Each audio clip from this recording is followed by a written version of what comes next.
گلشن میں پھول کا کھلنا تو کوئی بڑی بات نہیں، گلشن میں پھول کا کھلنا تو کوئی بڑی بات نہیں، زہے وہ پھول جو گلشن بنا دے صحرا کو۔ حضرت قبلہ مفتی اعظم پاکستان نے جامعہ نظامیہ کی صورت میں لگائے ہوئے پودے کو ایک تناور درخت ہی نہیں بلکہ گلستان میں بدل دیا۔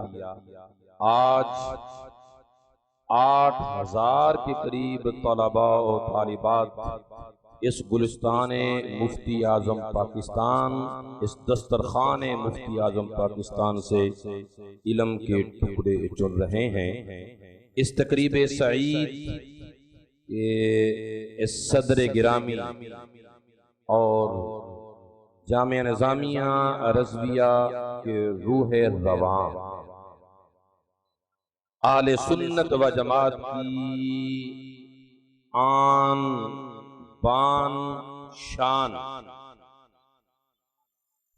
استاد گرامی، استاذ الاساتذہ الشیخ الحدیث و تفسیر حضرت قبلہ حافظ محمد عبدالستار صاحب سعیدی سے بصد التماس گزارش التجا کرتا ہوں آپ تشریف لائیں اور اپنے صدارتی کلمات سے ہمیں مستفیض فرمائیں۔ نحمده ونصلي ونسلم على رسوله الكريم، اما بعد فاعوذ بالله من الشيطان الرجيم، بسم الله الرحمن الرحيم، انما يخشى الله من عباده العلماء، صدق اللہ العلی العظیم وبلغنا رسوله النبی الکریم الامین، ونحن على ذلك من الشاہدین والشاکرین، والحمد للہ رب العالمین۔ مولایا صلی وسلم دائما ابدا علی حبیبک خیر الخلق کلہم، الصلاة والسلام علیک یا سیدی یا رسول اللہ، وعلی آلک و اصحابک یا سیدی یا حبیب اللہ۔ معزز و محترم اساتذہ ذی وقار اور عزیز طلباء ساتھیو، السلام علیکم ورحمۃ اللہ۔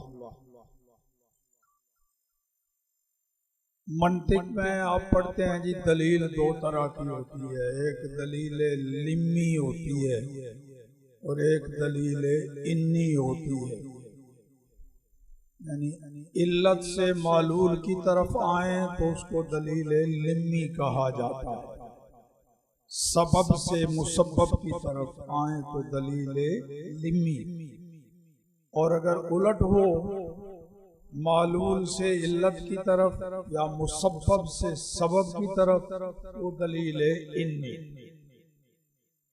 اسی طرح آپ جن حضرات نے حضرت قبلہ مفتی اعظم رحمۃ اللہ تعالی علیہ کا دیدار کیا، زیارت کی، ان کو چلتا پھرتا دیکھا، امر بالمعروف نہی عن المنکر میں ان کو مصروف دیکھا، وہ یہ سوچتے ہوں گے اتنی عظیم شخصیت ان کے شاگرد کیسے ہوں گے، یہ بھی ایک دلیل ہے۔ اتنا بڑا عالم، پختہ خوف خدا رکھنے والا، متقی، پرہیزگار، ان کے شاگردوں کی کیا شان ہو۔ اس کو الٹ کر لو، اب جامعہ نظامیہ کی فاضل علماء مشائخ دنیا کے ہر ملک کے چپے چپے میں پھیلے ہوئے، تبلیغ بھی ہو رہی ہے، خطابت بھی ہو رہی ہے، تصنیف و تالیف بھی ہو رہی ہے، علماء بھی تیار ہو رہے ہیں، مشائخ بھی بن رہے ہیں، مفتی بھی، محقق بھی۔ ان کو دیکھو تو ذہن میں آتا ہے ان کا استاد کیسا ہوگا۔ یہ انی دلیل ہے۔ مفتی صاحب علیہ رحمہ وہ کچھ کر گئے ہیں کہ قیامت تک ان کے نامہ اعمال میں نیکیاں درج ہوتی رہیں گی۔ کوئی ایک نیکی ایسی کر جائے نا جس کو صدقہ جاریہ کہتے ہیں، اس کے نامہ اعمال میں وہ نیکیاں درج ہوتی رہتی ہیں۔ تو مفتی صاحب علیہ رحمہ ایک نہیں، دو نہیں، تین نہیں، 7 پہلو، 7 دروازے نیکیاں درج ہونے کے کھول گئے ہیں۔ 7 دروازوں سے نیکیاں آپ کے نامہ اعمال میں درج ہو رہے ہیں۔ حدیث موجود ہے ابن ماجہ میں، راوی ہیں سیدنا حضرت ابو ہریرہ رضی اللہ تعالی عنہ۔ نبی کریم صلی اللہ تعالی علیہ وآلہ وسلم نے ارشاد فرمایا، ان مما یلحق المومن من عملہ و حسناتہ بعد موتہ، بندہ مومن جب دنیا سے چلا جائے تو اس کے دنیا سے چلے جانے کے بعد 7 پہلو ایسے ہیں، 7 نیکیاں ایسی ہیں جو اس کے نامہ اعمال میں درج ہوتی رہتی ہیں۔ 7۔ نمبر 1، علم علمہ و نشرہ، علم جو وہ پڑھا گیا اور پھیلا گیا، یہ اس کے نامہ اعمال میں مسلسل نیکی درج ہوتی رہتی ہے۔ نمبر 2، وَوَلَدًا صَالِحًا تَرَكَهُ، نیک اولاد چھوڑ گیا، وہ بھی اس کے حق میں۔ ایک تو یہ ہے نا کہ یہ دعا کریں ان کے حق میں ہم، یہ وہ ہے نہ بھی کریں تو خود خدائی نظام کے تحت یہ ان کے حق میں صدقہ جاریہ اور نیکیاں درج ہوتی رہتی۔